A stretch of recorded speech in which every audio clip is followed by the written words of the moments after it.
To auto use, download the wallpaper as sleep mode home screen wallpaper in Samsung Galaxy S23 Ultra. Swipe down the top of the screen and then tap setting icon, tap mode and routine. While you are in the mode screen, tap sleep. Scroll down the screen.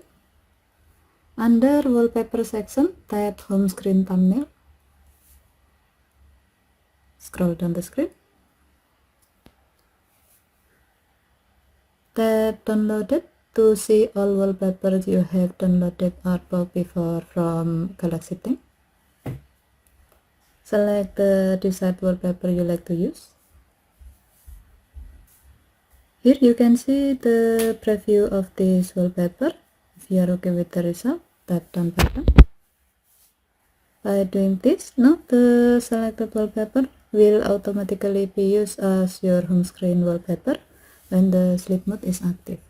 Okay, thank you for watching. Have a nice day.